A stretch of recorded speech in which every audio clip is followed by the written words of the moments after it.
Moodbidri inspector Sandesh ಈ ಸಮಾಜಕ್ಕೆ ಯಾವ ತರದ ಸಂದೇಶವನ್ನ ಕೊಡ್ತಾ ಇದ್ರು ಅನ್ನೋದನ್ನ ನಾವು ನ್ಯೂಸ್ ಫಸ್ಟ್ ನಲ್ಲೇ ನಿಮಗೆ ತೋರಿಸಿದ್ವಿ. ಆ ಟಾರ್ಚರ್ ಕೇಸ್ಗೆ ಸಂಬಂಧಪಟ್ಟಂತೆ ಈಗ ಮಂಗಳೂರು ಕಮಿಷನರ್ ವಿರುದ್ಧವೂ ಕೂಡ ಸಂತ್ರಸ್ತೆ ದೂರನ್ನ ನೀಡಿದ್ದಾರೆ. ಗೃಹ ಸಚಿವ ಡಾಕ್ಟರ್ ಜಿ ಪರಮೇಶ್ವರ್ ಅವರಿಗೆ ಸುಧೀರ್ ಕುಮಾರ್ ರೆಡ್ಡಿ ವಿರುದ್ಧ ಸಂತ್ರಸ್ತೆ ದೂರನ್ನ ನೀಡಿರುವಂತದ್ದು. ಕಮಿಷನರ್ ಸಂತ್ರಸ್ತೆಯರ ವಿರುದ್ಧವೇ ಆರೋಪವನ್ನ ಮಾಡ್ತಾ ಇದ್ದಾರೆ. ಸಂದೇಶ್ ಪರವಾಗಿ ಪಕ್ಷಪಾತವನ್ನ ಮಾಡ್ತಾ ಇದ್ದಾರೆ ಅಂತೇಳಿ ತಮ್ಮ ದೂರಿನಲ್ಲಿ ಸಂತ್ರಸ್ತೆ ಉಲ್ಲೇಖವನ್ನ ಮಾಡಿದ್ದಾರೆ.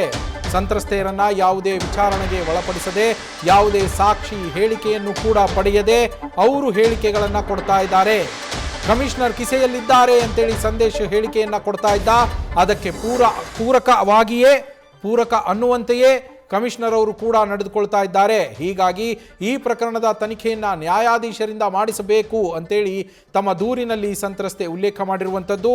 ಈಗ ಕಮಿಷನರ್ ಸುಧೀರ್ ಕುಮಾರ್ ರೆಡ್ಡಿ ಅವರ ವಿರುದ್ಧ ಕೂಡ ದೂರನ್ನ ಸಲ್ಲಿಸಿದ್ದಾರೆ ಸಂತ್ರಸ್ತೆ.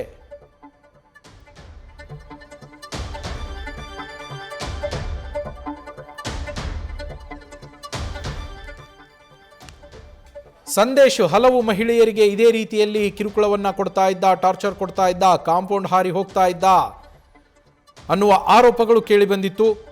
ಓರ್ವ ಸಂತ್ರಸ್ತೆ ನಮ್ಮ ಸ್ಟುಡಿಯೋಗೆನೇ ಬಂದು ಮಾತನಾಡಿದ್ರು. ಮತ್ತೋರ್ವ ಸಂತ್ರಸ್ತೆ ದೂರವಾಣಿ ಸಂಪರ್ಕದಲ್ಲಿ ಮಾತನಾಡಿದ್ರು. ಅವರು ತಾವು ಏನೆಲ್ಲ ಕಿರುಕುಳಗಳನ್ನು ಅನುಭವಿಸಿದ್ವಿ ಅನ್ನೋದನ್ನ ಎಳೆಯಾಗಿ ಬಿಚ್ಚಿಟ್ಟಿದ್ರು.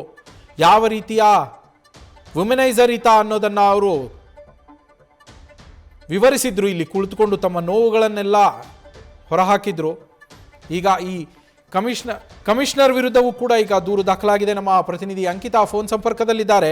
ಅಂಕಿತಾ, ಮಂಗಳೂರು ಕಮಿಷನರ್ ವಿರುದ್ಧವೂ ಕೂಡ ಈಗ ದೂರು ದಾಖಲಾಗಿರುವಂತದ್ದು. ದೂರಿನಲ್ಲಿ ಏನೆಲ್ಲ ಉಲ್ಲೇಖಗಳನ್ನ ಮಾಡಲಾಗಿದೆ ಅಂಕಿತಾ? ನವೀನ್, ಮೂಡಬಿದ್ರೆ ಇನ್ಸ್ಪೆಕ್ಟರ್ ಸಂದೇಶ್ ಅವರ ಮೇಲೆ ಸಂತ್ರಸ್ತರು ಸಾಲು ಆರೋಪವನ್ನ ಮಾಡಿದ್ರು. ಅದಕ್ಕೆ ಸಂಬಂಧಪಟ್ಟಂತೆ ಈಗಾಗಲೇ ಮಂಗಳೂರು ಕಮಿಷನರ್ ಸುಧೀರ್ ರೆಡ್ಡಿ ಅವರು ಒಂದಷ್ಟು ವಿಚಾರಗಳನ್ನ ಹೇಳ್ಕೊಂಡ್ರು.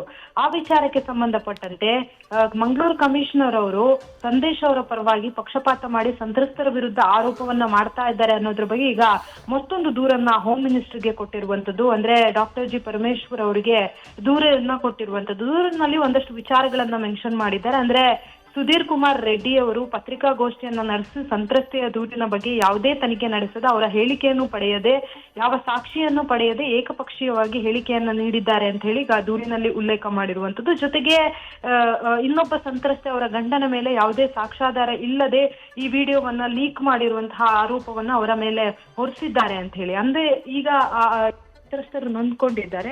ಅವರಿಗೆ ಈ ಘಟನೆಯಿಂದ ಮತ್ತಷ್ಟು ಆಘಾತ ಆಗಿದೆ. ಮಂಗಳೂರು ಕಮಿಷನರ್ ಸರಿಯಾದ ತನಿಖೆಯನ್ನ ಮಾಡ್ತಾ ಇಲ್ಲ, ಯಾರು ದೂರು ಕೊಟ್ಟಿದ್ದಾರೆ ಅವರನ್ನ ಕರೆಸಿ ಹೇಳಿಕೆಯನ್ನ ದಾಖಲಿಸ್ಕೊಂತಾ ಇಲ್ಲ ಅನ್ನೋ ಒಂದು ಆರೋಪವನ್ನ ಮಾಡ್ತಾ ಇರುವಂತದ್ದು. ಹಾಗಾಗಿ ಪೊಲೀಸ್ ಇಲಾಖೆ, ಅದರಲ್ಲೂ ಕೂಡ ಮಂಗಳೂರು ಕಮಿಷನರ್ ಮೇಲೆ ನಮ್ಗೆ ನಂಬಿಕೆ ಇಲ್ಲ. ಹಾಗಾಗಿ ನ್ಯಾಯಾಲಯದಿಂದನೇ ತನಿಖೆ ಆಗ್ಬೇಕು ಅಂತ ಹೇಳಿ ಅವರು ಆ ದೂರಿನಲ್ಲಿ ಆಕ್ರೋಶವನ್ನ ವ್ಯಕ್ತಪಡಿಸಿರುವಂತದ್ದು. Naveen, thank you Ankita. News first, ನಿರ್ಭೀತಿಯಿಂದ ನಿಮ್ಮ ಪರವಾಗಿ.